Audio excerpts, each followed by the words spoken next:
Hello, my name is William, the Avid reader, and today I'm reviewing Anthem, written by Ayn Rand in 1938. So this is one of her novellas. It's not a novel, it's a short book. It's about 30 pages in this edition. And it talks about a dystopian totalitarian state during a dark age, a new dark age. We have forgotten that electricity exists, and it's a bit like The Giver, in the book The Giver, written in the 90s, where the government assigns jobs and they elect you to different positions. When you grow up, once you're 15, you go to one of these homes. So you've got the homes of scholars, and he goes, the main character called Equality 72521, he goes to the home of street sweepers, and he wished to be a scholar. He wanted to be a scholar because he believed in, liked science. And as he sweeps one day with his only friend, even if friendship is a act of transgression, since everyone is supposed to be treated equal and not on their merits, he and his friend International 48818 find going to the uncharted forest and find a tunnel, and the protagonist Equality visits it, and there he eventually discovers electricity, how it works. And he also finds at the edge of the city, because they all live in these cities, he finds a love interest called Liberty 53000, and they are together, and sometimes they speak to one another or nod at each other. And when they have the opportunity, they've given themselves a name each. So the protagonist is called the Unconquered, and the love interest is called the Golden One. He comes late to the city. He's basically arrested and sent to the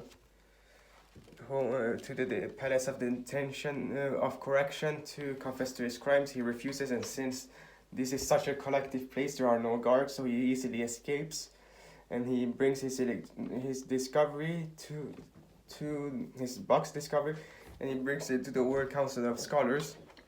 And the scholars, which are very old-fashioned and do not like progress and take into account, well, what will this do for this job and stability? They hate his invention, and also he broke out of his class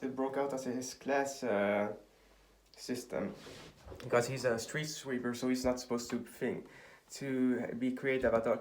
The little creativity is supposed to be for a scholar, and either way, if there's a discovery and the majority decides it's not true, and if it's factually true, it's not true according to them.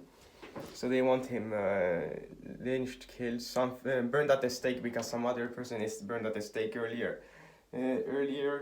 but he gets lashes, but he escapes into the forest and starts hunting. He kills a bird with a stone and cooks it, and then he finds his love interest, and who followed him, because nobody's ever been to the forest, so she could follow his footsteps, and they go together as one, and then they find a house eventually and discover a lot of books, and they start reading. And the protagonist discovers the word I, because earlier on everyone refers to themselves as we, and then there's they. So yeah, there's no individual. It's like you're more than one person. There's a collective always, even with yourself as an individual. He discovers the word I, and they refers to I and you, and they give themselves new names because they should have unique names. They have individuality. So the protagonist calls himself Prometheus, and calls the love interest Gaia. And the story ends where he explains how they will work now on building electricity, discovering what has come from earlier times, for these forgotten times, the unmentionable times. And also they will bring along his friend, eventually International, and some other people they think they can maybe bring along, and they will teach them in these arts and learn to be free, because you should have freedom according to this. And the city, because of its stupidity, will not be able to do anything. So yeah, that's how the story ends. And yeah, I thought it's short, but I've got the Chomp edition here, so The letters are a bit smaller, so it's probably in reality 50 pages, maybe instead of 30 as in here. But yeah, novella or short stories. So how would I rank this dystopia? How would I rank Anthem?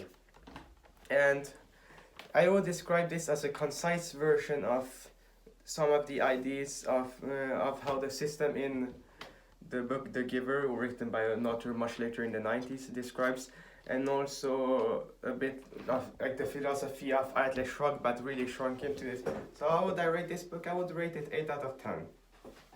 So is it better or worse than Atlas Shrugged? It's different. So you want the concise version of Atlas Shrugged, you could maybe read this.